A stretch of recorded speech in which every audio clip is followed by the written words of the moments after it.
In the southern part of Europe is a little country called Greece.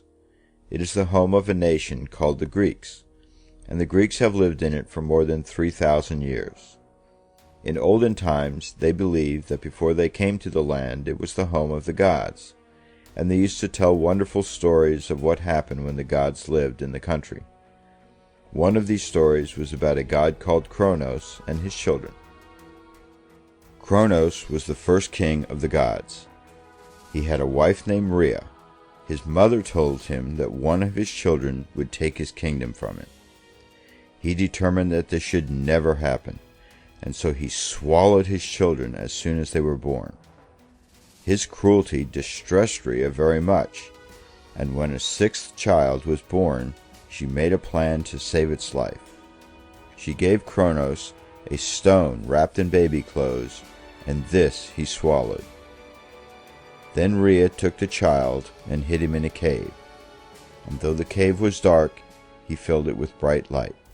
So she named him Zeus, which means brightness. We call him Jupiter. Jupiter had one of the strangest nurses that a baby ever had. It was a goat.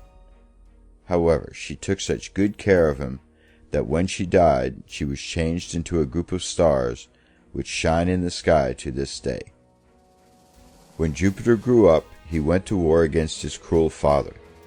Cronus persuaded some giants, called Titans, to help him in fighting Jupiter.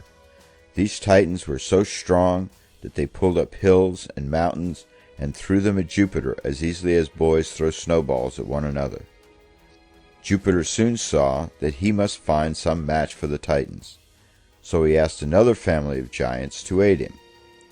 They were called Cyclops, or Round Eye, because each had only one eye, which was round and was in the middle of his forehead.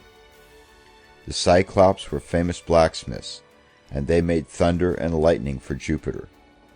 So when the Titans hurled mountains, Jupiter hurled back bolts of thunder and flashes of lightning.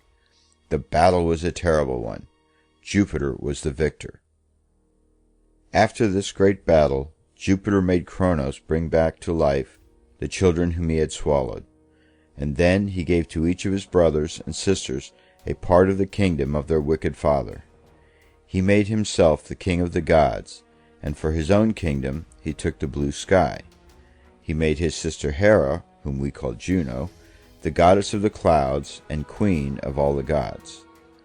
To his brother Poseidon, whom we call Neptune, he gave the ocean, and he made his brother Hades, whom we call Pluto, king of the regions under the earth and sea. He made his sister Demeter, whom we call Ceres, queen of the grains, the fruits, and the flowers. His sister Hestia, whom we call Vesta, he made the goddess of fire and gave her charge of the homes and hearthstones of men.